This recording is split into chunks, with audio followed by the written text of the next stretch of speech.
happening on SmackDown. And then Raw just gives you the normal, this is the guys we want in WWE to get over. Fans, you get your chance. So, I don't know. It is kind of funny. And, we'll talk about the Jinder Mahal stuff later, but I'm kind of happy for Breeze. I think these two guys have kind of been in la la land, if you want to say it that way, just kind of hanging out, doing nothing. And for them to have this opportunity, I think it's great. This is what we need. We need them to build talent, to build this tag team division back up. And I think, you were mentioning the Colognes earlier. This was something that was really, really fun to watch when it came to the American Alpha, because they had put on a pretty darn good match for not being a super long match. And then the way that match ended, felt good. It felt special. It felt like, American Alpha earned their victory. It wasn't like they just beat them up. 1, 2, 3, they're done, move on. No, they earned that. So I think overall the tag team division did pretty well here. The matches weren't like 5-star matches. It wasn't like that. But at least it gave you the idea that they're moving in the right direction when it comes to building this tag team division back up a little bit. I agree. I think the thing that worked so much with these two matches throughout the evening was that it played off the stipulation very well. All the teams were very intent on looking at the clock. It all felt like sprints. They're trying to win as quickly as possible. And for American Alpha and the Colognes, you have, some heat there between the feud. And for Breeze here, it's all about trying to capitalize on opportunity, and they do. And I'm happy for them. They're a great team. They're so fun to watch. They were great on Talking Smack, too, in my opinion, even though JBL just sort of kind of waylaid them here and there a little bit. But they're great. I'm really looking forward to see what they can do with the Usos, just because I feel like on paper, like that already looks like a great match. Yeah, it really, really does. And, going back to what we see here is the Usos have such a different gimmick. And, they're kind of the hip-hop guys right now, right? They're kind of playing off that, and that's great. And then you got for Breeze, kind of the pretty boys, kind of the, not frilly, but they're kind of playing that gimmick off of models, if you want to say it that way. So I love the way that this match could be, one thing I will say is I kind of wish that Febreze kind of played off the Rico thing a little bit more, where they could kind of do some things, maybe not go as far as Goldust did at times, but kind of play off that, do like Dalton Castle does, right? Give you some kind of thoughts that these guys could be different than maybe they are. I don't know. It'd be kind of fun. I'd be okay with that. I mean, it's not so much about them being that right now, though. It's more about, here's an opportunity with these guys who have had just a fun little side gimmick keeping them busy, and now it's like apparently their faces out of all of this and all these other things now. So we get some fun build, I think, up to Backlash with these guys. Yeah. Let's talk about... I just want to say, imagine a world where Jinder Mahal is your WWE champion and Breezango are your tag champions. Yeah, I told you, it's upside down. Like, not just like that would just be crazy to walk out of Backlash with that happening, and it's just like, wow, like SmackDown really is this bizarre world that we live in. So it's like, yeah, if only they had done this earlier, where you just have random jobbers all of a sudden become your number one contenders.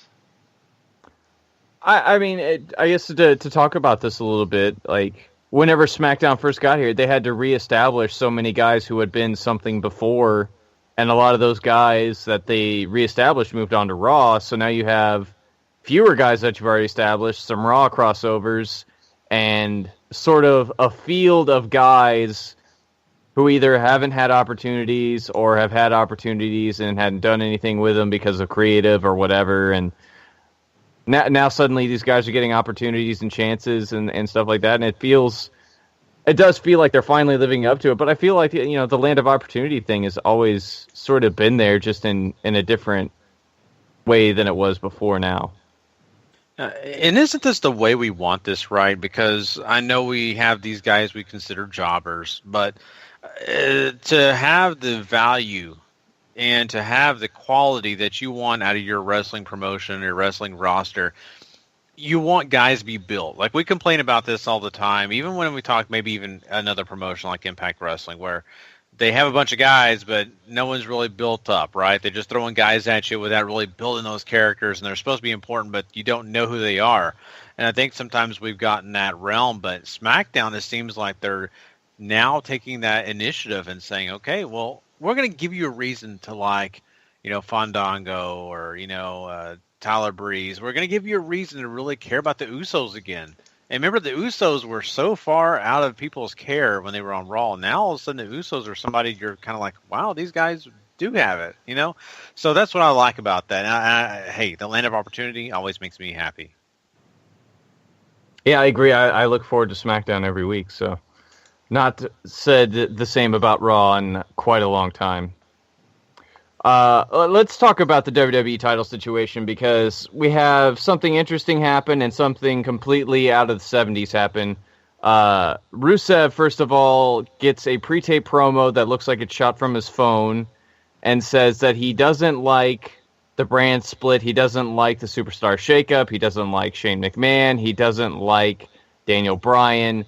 And he refuses to compete on SmackDown Live unless he's given a World Heavyweight title shot at Money in the Bank. That's, I came out of nowhere there, Gary. Yeah, and it's kind of funny because you think, really, does Rusev hold that many cards? I mean, honestly, that he's not really been that big of a star. It's not like he's ever held a world title. He's only been a mid-card champion. So if I'm Daniel Bryan, if I'm Shane McMahon, do I even really care? That's the first thing I thought about. And maybe that's just being me, but it's kind of funny that this guy is holding them up, and it is what it is. I mean, I don't know. You mentioned the 70s. Was there a situation they did like this in the 70s? No, the situation I refer to in the 70s is what we're going to talk about with Jinder Mahal. Oh, okay. So, I don't know, but the whole Rusev thing, I mean, I think it's interesting, and it's a great heel move, but I still think it's kind of funny for him to be the one holding somebody up, because it's not like he's done a ton compared to, other guys. Right. Just former U.S. champion a couple times, some good runs here and there, some good feuds, but, there's nothing franchise-ish, about you right now, unless you start giving them a reason to maybe put you in the match. So, I don't know. We'll have to wait and see what they do with this. I will say this, though. They piqued my interest. I like Rusev a lot. I'm interested to see if they can turn him into that main event star that he's been on the threshold of twice now. Mm-hmm. Yeah, you're right. And, I want Rusev to succeed, and I'm not saying he's a nobody, but it's just kind of funny to me. And the one thing I do think it's kind of funny, WWE's always trying to take things from, professional sports at times. Look, now we got the holdout. Mm-hmm. So exactly. Yeah, if he starts taking a knee every time we sing the national anthem, then, yeah, we're going to have some other problems. Right. After that, you have Randy Orton take on Eric Rowan in a no disqualification match to sort of warm up for whatever the heck the House of Horrors match is going to be. Randy Orton, of course, wins. They get some time here, about 13 minutes. You have some fun spots here or there with tables and stairs and kendo sticks and whatnot. Orton ends up hitting the RKO, of course, wins. And then after the match, cuts a promo saying that, he still doesn't know exactly what a House of Horror match is, but he's going to kill Bray, he's going to defeat him, he's going to make him wish he was never born, that sort of stuff. And then out comes Jinder Mahal, who says he's tired of being overlooked by Randy, he's tired of being underappreciated by everybody in this country, standard foreign villain guys. And then he jumps into the ring with Randy, cuts the rest of his promo in Punjab, which once again goes way too long. I think all the air sort of goes out of the arena until he throws the big punch. Randy starts throwing him back, and then out comes the Bollywood Boys, are now known as the Singh Brothers. Hold Randy down by the legs as Jinder goes to town, putting the boots to him. Then they help him up. Jinder hits whatever his finisher is, and then steals the WWE Heavyweight title, which is just a move straight out of the old school wrestling playbook. that is some 80s Southern wrestling booking. I love it. We haven't seen this in a while. It kind of helps Jinder a little bit, at least look the part. And I guess that's what they're sort of assuming here, is that, hey, maybe if he walks around with the title for a while, people actually care about him. Honestly, that's probably what it's going to take. And it's bad to say, but, Jinder Mahal has been on the low scale for so long, on the bottom of the roster forever, that now we're supposed to believe him in this upper card manner and really just kind of get behind him. And I don't think people are really buying it right away. I think this is super interesting, though. I really like this because it is so different. It's something we haven't really seen, right? And I think it's definitely in the right direction, So I'm very, very happy. I don't know that Jinder Mahal is going to win the WWE Championship, but heck, I mean, at least there's that opportunity for him. I like the faction. I think that's kind of cool to have a faction like this. I know the point of this is because the Indian audience are really trying to grab that audience because it's such a massive audience. I also kind of like they're trying to do with the Asian audience, which is great. I mean, I love this multicultural situation for WWE because they really are doing a great job at the moment, at least with these certain situations. So to long story short, I think this is the best thing. I'm glad it wasn't focused on the whole Wyatt thing. I cannot wait, Paul, until this whole House of Horrors thing is over with. I'm done with the whole Bray Wyatt and Randy Orton situation. I'm looking forward to, though, at this. This feud, it looks interesting.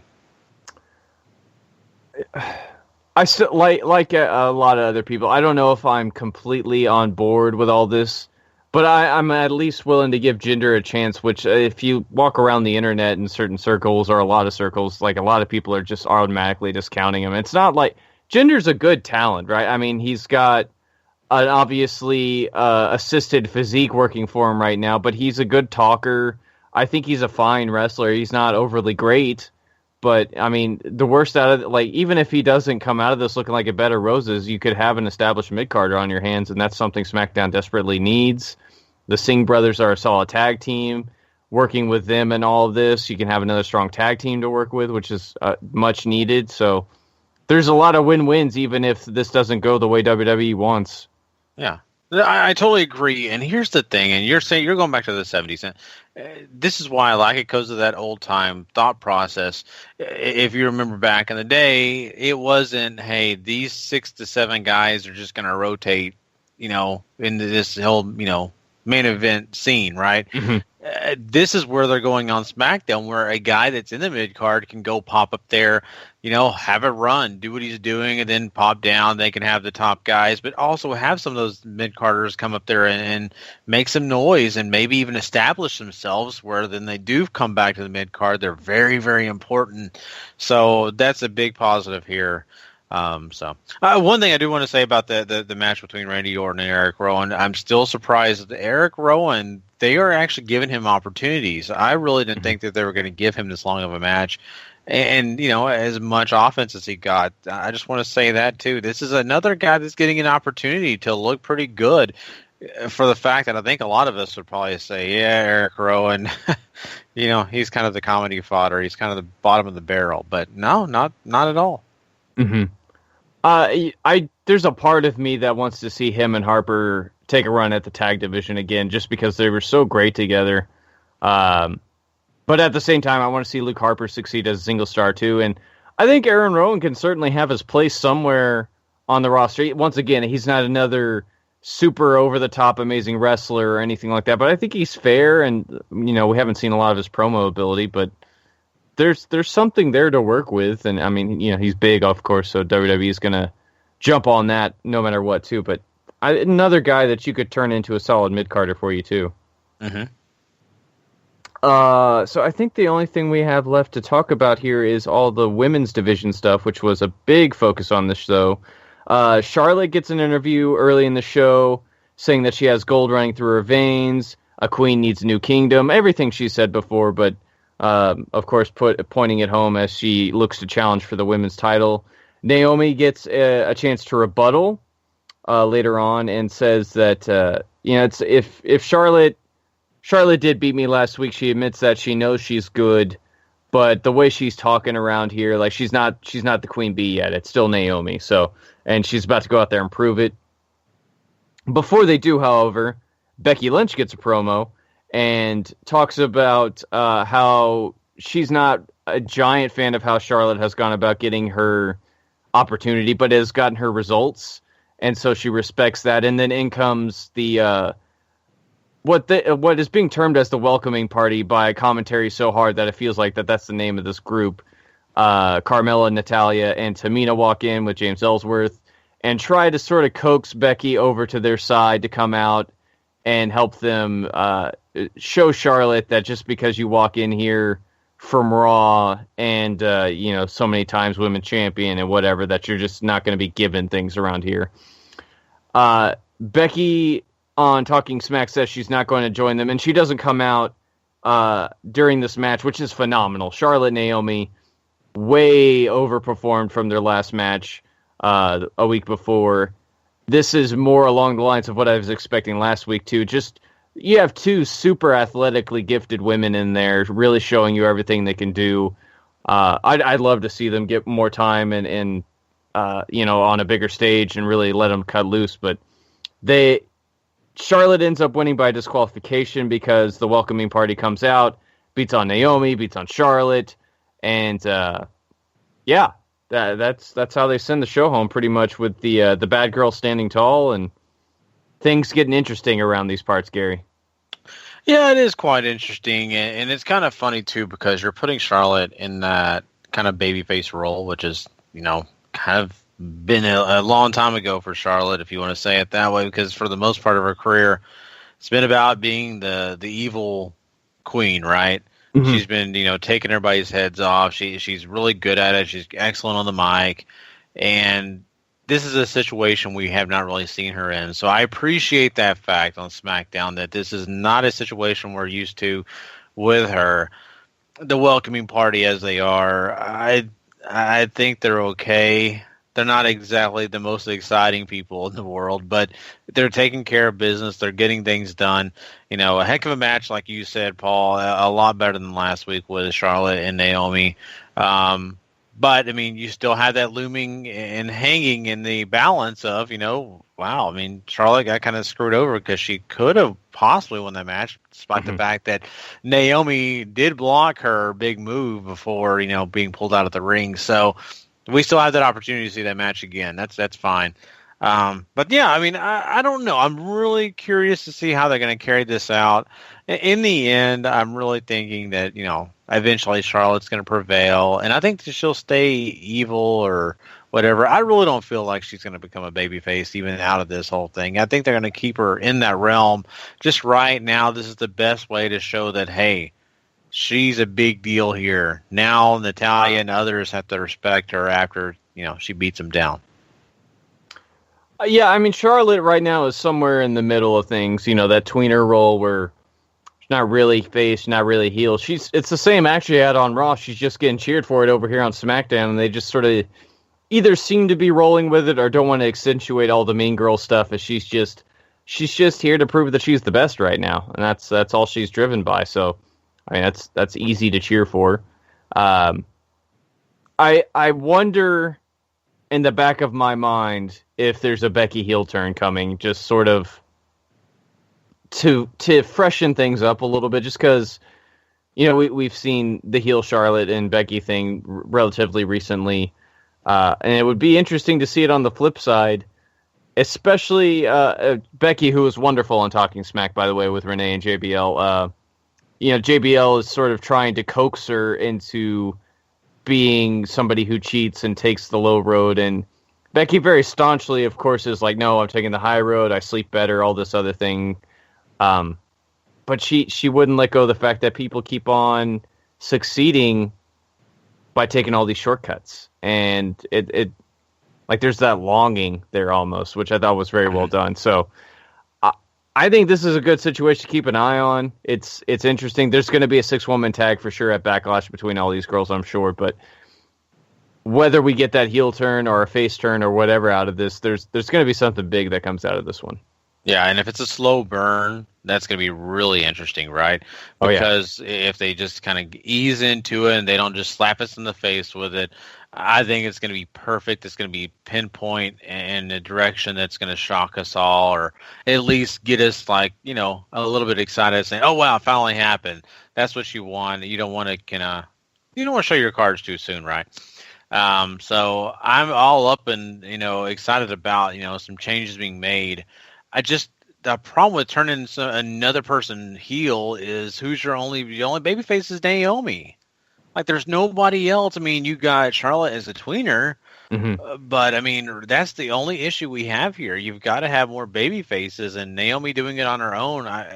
As much as people like Naomi, as much as I halfway like Naomi, I just don't see that that's good enough. I think they've either add some talent to be baby faces. They've got to do something to make it more balanced right now if they are going to do that.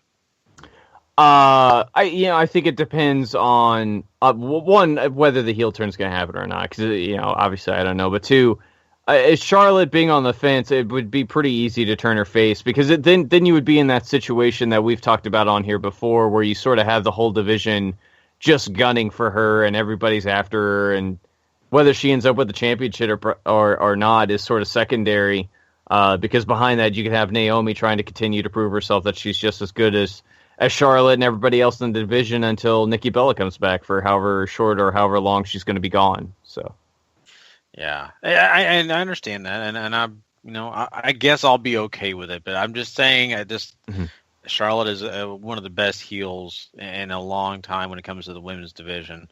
Alexa Bliss is doing a great job on Raw, and I think that Charlotte does the exact same thing on SmackDown. I don't know. We'll see. This is really interesting. Absolutely. So I think the only thing left for us to do here, Gary, is to put a number on this bad boy. What you giving it? This show actually had some potential. It had some things that were completely different than what we were watching on Raw last night.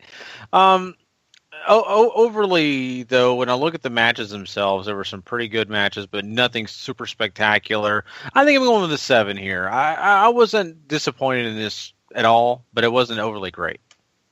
Yeah, I think you have the shocking crowning of Breezango as your number one contender for the tag titles. You have an incredible main event between Charlotte and Naomi. That's worth your time. There's a lot of other stuff percolating and happening elsewhere on the card. Some of it's a little less interesting than others. I think a 7 is pretty spot on here. Very, very average, above average, I guess, SmackDown, but an entertaining 2 hours nonetheless. But that'll do it for us this week. There, Gary.